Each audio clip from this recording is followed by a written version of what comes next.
농경 진입 이후 사피엔스는 빠르게 진화하였지만 인구 증가와 함께 새로이 나타나는 해로운 유전적 변이들을 미처 거르지 못하고 있습니다. 그리고 해로운 유전자들 일부는 강하게 양성 선택되는 유전자에 편승하여 보호받고 있습니다. 이러한 해로운 변이들이 우리를 아프게 합니다. 우리를 아프게 하는 진화의 덫이 또 있습니다. 소위 진화적 불일치라 하여 지금까지의 적응적인 특성들이 급변하는 환경에서 더 이상 적응적이지 않게 된 것이죠. 어찌 보면 사피엔스는 우리가 만들어내는 문화적인 변화를 따라갈 만큼 충분히 진화하지 못하고 있는 셈입니다. 여기 바다 거북이는 진화적 불일치의 한 예입니다. 이들은 산란기가 되면 밀물 끝자락에서 해변 둔덕으로 올라와 모래를 파고 알을 낳습니다. 7일 정도면 알은 부화되고 새끼들은 뜨거운 태양열과 포식자를 피해 밤을 틈타 바다로 돌아갑니다. 갓 부화된 바다 거북 새끼들은 수평선 위로 넓게 펼쳐진 달빛과 별빛에 반응하도록 프로그램되어 있는데 양눈으로 들어오는 빛의 강도가 균형을 이루는 지점을 향합니다.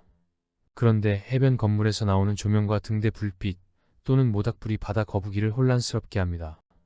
이들은 같은 장소를 뱅뱅 돌다가 탈수되거나 모닥불 잔불에 타 죽습니다. 현재 바다 거북이는 멸종위기에 몰려 있습니다. 우리가 만들어내는 빛 오염이 일정 책임이 있어 보입니다. 여기 산업혁명 이후 인구 증가를 시각적으로 보여주는 그림입니다. 12,000년 전에 100만 명이던 인구가 산업혁명 초기에는 무려 10억 명으로 증가했고 1950년에는 25억 명, 2000년에는 60억 명, 그리고 2024년에는 80억 명이 되었습니다. 19세기 말에 30세를 넘지 못하던 기대 수명이 이제는 70을 넘었고 80을 자랑하는 나라도 30여 개국에 달합니다. 산업혁명 이후 이제 10세대도 지나지 않은 기간에 세상은 보다 위생적이고 안전하게 변했으며 풍부한 먹거리와 함께 인류는 과학, 기술, 예술 등의 활동에 투자하고 온갖 편의시설을 즐깁니다. 그런데 소위 잘 나가는 국가에서는 문화적 선택 압력이 생물학적 선택 압력보다 강력하게 우리의 생리, 인지, 그리고 감정과 정신 활동에 영향을 주고 있습니다. 그에 따라 진화적 불일치를 경험하는 개인들이 늘어나고 있습니다. 비만, 그에 따른 대사성 질환과 당뇨는 대표적인 진화적 불일치에 의한 질환입니다. 그리고 고혈압에 기인한 뇌졸중 등 심혈관계 질환은 현대인의 사망 원인 중 최상위권을 차지합니다. 이들 질환은 구석기 수렵채집인이 접하지 못했던 식생활의 변화와 비활동적인 생활 패턴 때문입니다. 공중보건과 위생환경 개선에 따라 각종 염증성 자가 면역 질환도 증가하고 있는데 이 역시 식생활 변화가 한몫합니다. 그리고 우울증, 자폐, 조현병 등 여러 감정 및 정신 질환도 점점 더 흔한 병이 되어 가고 있습니다. 달라진 작업 환경과 사회적 스트레스가 주요 원인이지만 식생활 변화에 따른 장내 미생물 불균형과 염증 유발이 일정 역할을 하고 있습니다. 앞으로 이들 각 질환의 진화적 불일치를 뒷받침하는 이론적인 근거와 유전적 변이들을 소개할 것입니다. 여기서 미리 강조해야 할 부분은 지금까지의 많은 연구들은 공통되게 이들 질환의 발병 키 작은 식생활에 따른 장내 미생물 불균형에 있다는 사실입니다. 이는 먹는 문제가 인류의 진화의 으뜸 동력이며 여기에서의 부적응은 우리의 생리는 물론 인지작용과 정신활동의 문제를 야기합니다. 현대인이 왜 진화적 불일치를 경험하는지를 사회구조적인 견지에서 알아보겠습니다. 사피엔스는 친족 중심의 떠돌이 생활에 익숙하도록 프로그램되어 있었습니다. 구성원은 50에서 많아야 150명 정도였습니다.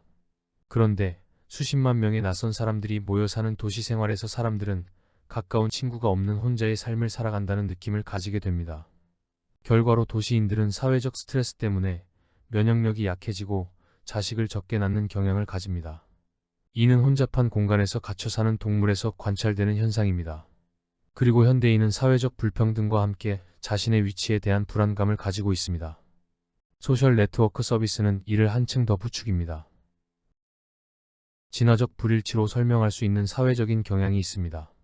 과도한 경쟁과 사회적 지위에 대한 강박이 그것입니다. 학벌과 고소득 직업, 고위 직종에 대한 선망, 명품에 집착 등에서 볼 수 있습니다. 젊은이들은 사회적인 기대에 부응하고 부를 쌓기 위해 또 경쟁 우위를 확보하기 위해 필요하다면 위험한 투자를 감수합니다. 암호화폐인 비트코인의 투자 열풍이 그러했습니다. 같은 맥락에서 위험한 성형을 감수하고 과도한 체중 관리와 몸 만들기에 열중합니다. 젊은이들은 지위가 높은 어른들의 사회적 기대감을 충족시키거나 성공에 대한 부담으로 전반적인 삶의 목표를 수정합니다. 결혼도 포기하고 신혼부부는 집을 구입하거나 아기를 가지는 것도 포기합니다. 심지어 연애도 포기하고 혼자만의 삶을 찾아 즐깁니다. 경쟁이 더욱 심해지면 사람들은 사회적 압력을 내면하고 불안과 우울감을 가집니다.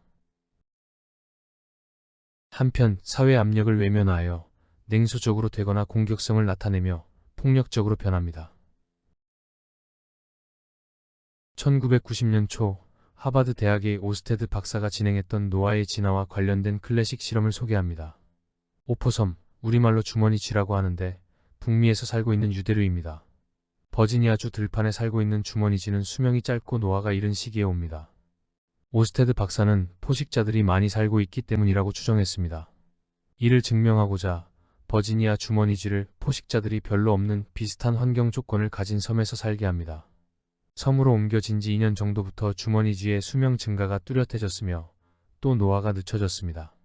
이 야생 실험에서 알 수 있는 분명한 사실 하나는 동물은 포식자 스트레스가 줄어들면 오래 건강하게 산다는 것입니다. 또 다른 잘 알려진 사실은 동물은 서늘한 곳에서 칼로리가 제한되면 오래 건강하게 삽니다. 따라서 우리는 진화적 불일치에 대응하여 무엇을 할 수 있는가에 대해 진화 이론은 우리에게 아주 쉽고 분명한 답을 줍니다. 스트레스를 줄이고 적게 먹으면 됩니다. 그러면 사회적 스트레스는 어떻게 줄일 것인가? 확실한 방법은 사회적 고립과 불평등이 적은 구석기 시대로 돌아가는 것입니다. 혼잡도가 줄어든 자연에 접할 수 있는 환경을 조성하는 것도 한 방법입니다. 개인적으로는 소비 위주의 삶을 삼가고 소셜 네트워크 서비스 이용을 줄일 수도 있습니다. 마지막 최종 방법으로는 유튜브 쇼츠를 절대 보지 않는 것입니다. 어때요? 모든 방법이 여의치 않은 때는 그냥 비정상을 정상으로 느끼며 사는 것입니다. 진화가 해결해 주니까요. 진화적 부적응 때문에 생기는 여러 질환은 모두 먹는 것에서부터 비롯되기 때문에 적게 먹으면 됩니다. 그런데 쉽지 않습니다. 동물은 먹는 것에 관한한 뇌의 지휘권 아래 마냥 놔두지 않습니다. 즉 동물은 뇌의 지휘체계를 벗어나는 장신경계를 따로 돌립니다. 장신경계는 먹은 게 들어오면 무조건 작동됩니다. 중추신경계보다 우선권이 있기 때문에 뇌가 배부르다는 신호를 보내도 먹습니다. 비만이 되고 장내 미생물 불균형이 초래되더라도 먹게 됩니다. 내가 제어하기 힘든 또 다른 나 때문입니다. 진화적 불일치 동영상 시리즈 계획은 다음과 같습니다. 감정 및 정신질환과 관련하여 어떤 유전적 변이들이 책임이 있는지, 이들이 인류 집단에 여전히 존재하는 이유를 알아봅니다. 현대인이 고혈압 상태에 있는 이유를 소금 섭취와 지방 대사 관점에서 다룰 것입니다. 비만은 마치 유행병처럼 퍼지고 있는데 비만에 이르게 하는 여러 가설을 소개합니다. 면역세포가 감염성 미생물 방어에서 자기 세포에게 해를 끼치게 된 환경 조건과 면역학적 이론을 소개합니다. 거식증은 마르기 위해 강박적으로 애쓰는 사람들에게 나타나는 일종의 심리적, 정신적, 사회적 장애로 전체 환자의 90% 이상은 젊은 여성입니다. 거식증 환자들은 강한 식욕 또는 음식에 대한 갈망을 가지고 있지만 적극적으로 이를 억제합니다. 음식 거부는 생존과 번식을 위해서 먹어야 하는 진화적인 명령에 거스르는 일이며 대부분의 거식증 환자는 무월경으로 생식력이 없어지고 심지어 죽습니다. 거식에는 유전적인 요인도 있습니다. 그런 대립인자가 집단에 존재한 이유는 무엇인가? 어떤 적응적인 기능이 있는가? 다음 동영상에서 다룰 것입니다. 시청해주셔서 감사합니다.